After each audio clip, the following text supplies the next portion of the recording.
And just a recap of that breaking news we brought you just a moment ago. Russia saying it will annex 4 regions which had held referendums earlier this week. It says it will take control of those areas tomorrow. Meanwhile, the European Union and the U.S. are planning to impose more sanctions on Russia for holding what they call sham referendums in Ukraine. So the ballots were held in Russian-occupied parts of eastern Ukraine. The Kremlin-backed authorities there say the results show that people overwhelmingly voted to join the Russian Federation. Separatists reported huge margins of victory, saying that in the region of Luhansk, for example, 98% of voters favored annexation. We do not accept the sham referenda and any kind of annexation in Ukraine. And we're determined to make the Kremlin pay for this further escalation. So we propose sweeping new import bans on Russian products. This will keep Russian products out of the European market and deprive Russia of an additional 7 billion euros in revenues. We're also proposing to extend the list of products that cannot be exported to Russia anymore. The aim is here to deprive the Kremlin's military complex of key technologies.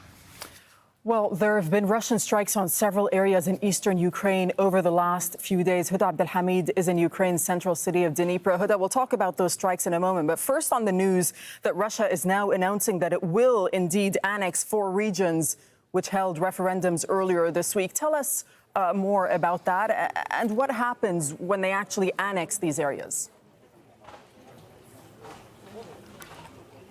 Well, these 4 regions are Luhansk, which Russia holds nearly entirely, Donetsk, which it doesn't. It's estimated that Russia is now occupying about 60% of Donetsk, and then it occupies also half of Zaporizhzhia, another region further to the south, and Kherson, which also it's sort of, one would say, it has about 90% of that. Now, I don't think what is coming out of Russia today is any surprise for anyone here in Ukraine, because since before the referendum even started, anyone you would speak to would tell you that they know that the result has already been decided, and this is just a formality. Actually, one person coming out of Kherson told me that this was just a theater to show on the cameras. So Ukraine has been decrying that and saying that it is an illegal referendum.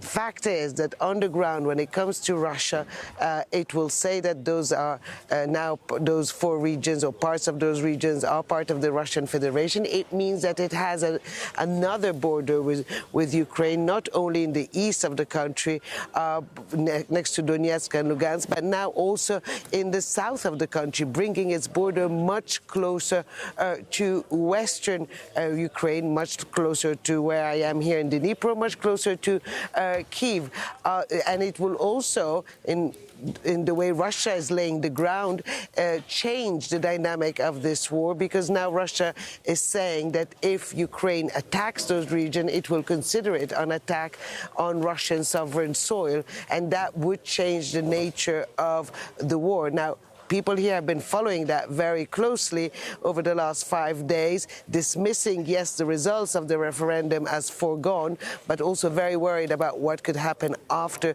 especially that there's talk about mobilization of young people, for example, in Zaporizhzhia and in Kherson, where anyone between the age of 18 and 35, young men, were not allowed out. And Huda, just briefly tell us about the strikes that took place overnight where you are.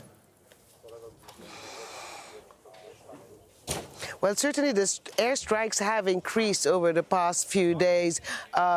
We were in Kryvyi Rih last night. That is about 2 hours drive from here. It's the hometown of President Volodymyr Zelensky. There's a grain depot that was hit there. Zaporizhzhia also had several airstrikes early morning. In Kharkiv last night there were strikes too, but definitely the deadliest one was here in Dnipro, where I'm standing. I'm just going to get you out. This is the crater of the impact, really, and it's about 10 meters deep. It completely flattened about 4 houses, and 60 more in the surroundings are quite damaged. Now, we do understand that there was a family living here, a family of 4. The body of 3 of them have been found. Some quite blown apart into pieces, and rescue workers were until very short while ago still looking for the body of a child who was somewhere there in this what is now a huge crater. I mean, we asked people around, it happened around 12:30 at night, but what is really, when you speak to people, what is really sort of touching is that how they are now kind of resilient to what is happening at the moment, and kind of worried about what's going to happen next after the celebration in Moscow about the annexation of these 4 regions. People are listening to President Vladimir Putin talking about nuclear attack. They wonder what that means. One man told me, there's nothing we can do. There is absolutely nothing we can do. If this is what one missile can Right. Make as a damage, what can we do if there is a nuclear attack? They take that in mind, they worry about it, and they're just waiting to see what's going to come out of Moscow, what's the next stage coming out of Moscow. Thank you so much. Huda Abdelhamid reporting from Dnipro.